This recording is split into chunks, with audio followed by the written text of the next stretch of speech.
Hello everybody, welcome to Monday Morning Must Knows. My name is Merlin Rothfeld, and here are several things to pay attention to for the upcoming trading week. Now, last week, the markets were kind of shocked a little bit with the earnings announcements. Goldman Sachs posting really bad earnings, and that comes on the heels of so many financial firms reporting great earnings. So we had this kind of mixed outlook last week. This week, it gets a little bit clearer because we start to see a lot more sectors reporting earnings. So let's start there with our earnings calendar. We have 522 companies reporting this week. Start things off on Monday with some names you might recognize: Synchrony Financial, Logitech, and Baker Hughes. Tuesday brings some bigger names: Microsoft, GE, Verizon, Johnson & Johnson, Lockheed Martin, Intuitive Surgical, and Union Pacific. So quite a huge spread of different companies, industries, and sectors there, but it gets even better on Wednesday. The big name, the most volatile one of the week, gonna be, thank you, Elon Musk. We've got Tesla reporting earnings, AT&T, Boeing, IBM, Lam Research, Abbott Labs, and Freeport-McMoRan for you mineral and natural resource fanatics.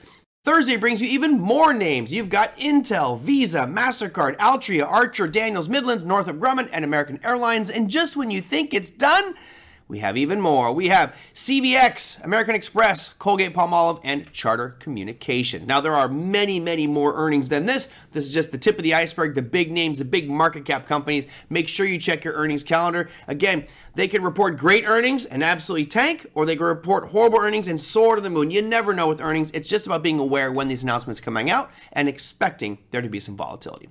All right, let's move forward to some other stuff. Last week, we had the Empire State Manufacturing Index came out, and it was abysmal, really bad. And that's a sign that the economy may be slowing down. If demand for manufactured goods and services declines significantly, well, that's a sign that retail sales is probably dropping. And lo and behold, last week we saw retail sales numbers also coming out very, very ugly. So let's look at manufacturing and services, not just in the US, but around the world.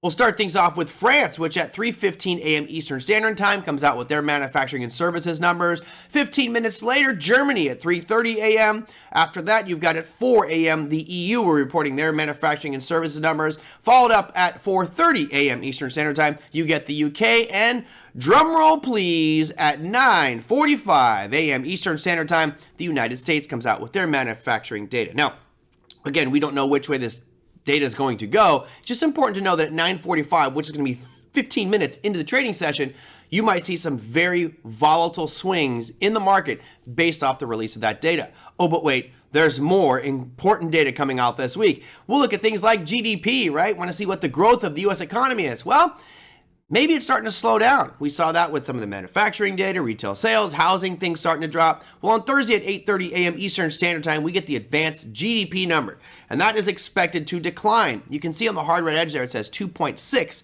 The expectation is it's going to drop to 2.5. Now, why is this important?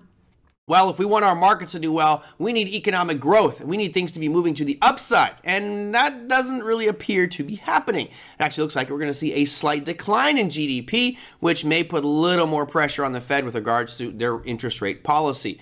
Again, don't know which way it's going to go, but at 8:30 a.m. Eastern Standard Time, 1 hour before the market opens, there'll be a lot of volatility and maybe even set the direction for that day of trading. Now, the final piece, we've talked again so much about inflation. The CPI number came out way better than expected. The PPI number is like, not only are we not showing inflation month over month, it's actually declining. Oh, wait a minute. Does this mean the Fed's going to pivot? Well, let's look at what the Core PCE Price Index is expected to say. Remember, the Fed has said that this is the one that they're paying the most attention to. Core PCE Price Index. That's coming out Friday at 8:30 a.m. Eastern Standard Time. As you can see on the hard red edge there, it says 0.2%. Well, right now the expectations are that we're going to increase on Core PCE Price Index, which is a bit of a head scratcher when you think about it. Why? Well, if CPI numbers have been much lower than expected and PPI numbers are much lower than expected, then why is Core PCE Price Index expected to increase? My expectation, at least from the way I'm looking at it, is at that moment, at Friday at 8:30 a.m. Eastern Standard Time, we'll probably come out in line at 0.2% or maybe even lower than that, because that seems to be the pattern with these other inflationary indicators.